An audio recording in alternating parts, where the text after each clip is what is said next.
महाकुंभ के समापन बेला में आप सभी का हार्दिक स्वागत है। संगम आस्था का सैलाब भक्ति महा रिकॉर्ड 9 लाख साधु मेला क्षेत्र में रहे 66 करोड़ लोगों ने डुबकी लगाई। 2019 में 24 करोड़ श्रद्धालुओं ने डुबकी लगाई थी। 13 किलोमीटर क्षेत्र में 42 घाट बनाए गए। पृथ्वी के 160 बड़े स्टेडियम से 160 गुना बड़ा यहाँ के ये 42 घाट है, जिसमें 10 पक्के घाट हैं। 25 सेक्टर बनाए गए हैं। महाकुंभ के इस विशालता का अंदाजा आप इसी से लगा सकते हैं कि महाकुंभ क्षेत्र में 4000 हेक्टेयर क्षेत्र में यह फैला हुआ था। थोड़ा सा भी अगर स्वार्थ हो तो विद्या यूं चली जाती है जैसे कर्ण के हाथ से सारी विद्या, जब उसको अत्यधिक आवश्यकता थी, चली गई। हमारे महान ग्रंथों में पूर्ण निष्काम भाव से कर्म करने की बात कही गई है। महाकुंभ में भी यही निस्वार्थ भाव देखने को मिल रहा है। गीता में कहा गया है कर्मण्येवाधिकारस्ते। यह बहुत गूढ़ बात कही गई है, जिसका पूर्ण निस्वार्थ व कर्म फल की चिंता किए बगैर कर्म करना होता है, जो कि बहुत आसान नहीं होता है। आज के युग में निष्काम अवस्था को प्राप्त करना बहुत कठिन है। जो इस परम अवस्था को प्राप्त कर लेता है वह परम विजय को प्राप्त कर लेता है। आज की दुनिया में पूर्णतया निस्वार्थ जीवन जीना बहुत कठिन है। पिकासो का कहना था, गुलाब जिस प्रकार निस्वार्थ भाव से खिलता है वैसा ही मनुष्य का जीवन होना चाहिए, निस्वार्थ भाव से कर्म करना।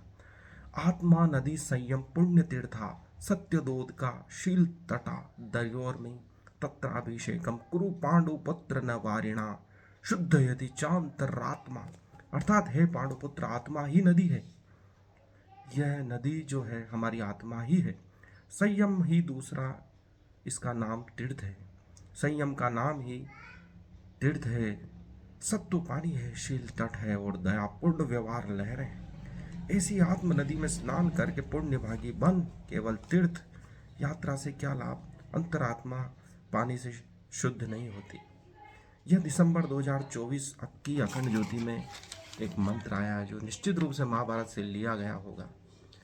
लेकिन तीर्थ स्नान जो यदि हम सबसे पहले अपने तन को ही शुद्ध नहीं करेंगे तो आत्मा तक कभी पहुंच नहीं पाएंगे। इसलिए हमारे वेद शास्त्रों में क्रिया कांड का बड़ा महत्व है।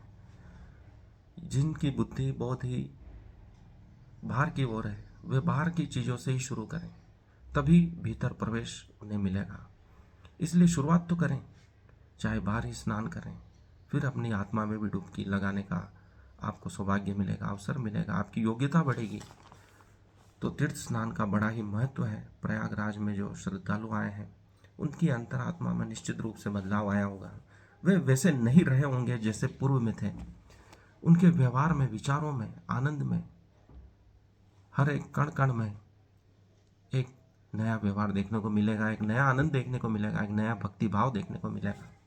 इतने श्रद्धालु करोड़ों लोग एक साथ उपस्थित होकर एक दिव्य वातावरण बनाते, एक विशाल ऊर्जा का निर्माण करते हैं जो आपको बदले बिना नहीं रह सकती है। जब तक आनंद आने न लगे उस कार्य को मत छोड़ो। वैसे भी मृत्यु हर कार्य, जीत हार पराजय सबको बराबर कर देते। फिर दिखाई देता है हमारा जीवन जो पूरा हमने बिताया है, उसके गुण दोष, जीवन को हमने कैसे जिया, अच्छी तरह जिया या बुरी तरह जिया, नियम के अनुसार जिया या बेईमानी से जिया। मृत्यु सब बराबर कर देती है। खेल का महत्व, खेल का आनंद उसके नियमों से खेलने में है। जीवन का महत्व धर्म से जीने में है। इसलिए पांडवों ने वनवास भुगता जबकि वे सक्षम थे दुर्योधन को हराने में। राम ने वन गमन किया, अंततः सत्य की ही जीत हुई। सत्य की ही जीत सदा होती है, ऐसा प्रकृति का नियम है। उन्होंने किसी से बेईमानी नहीं की। गुहिता गुह्यम तमो वियात विश्वमित्राणम विश्वमत्रिणम ज्योतिर्कणहर्ता यदुष्मति। ऋग्वेद के 1:86-10। परमात्मा हमें अज्ञान अंधकार से दूर ले जाए, प्रकाश का मार्ग प्रशस्त करें, ताकि सत्कर्म करते हुए हम सतत सन्मार्ग पर चलते रहें। इसी के साथ हम इसे समापन करते हैं। धन्यवाद। इसे लाइक करें, शेयर करें, इसे सब्सक्राइब करें। हार्दिक आभार सभी का।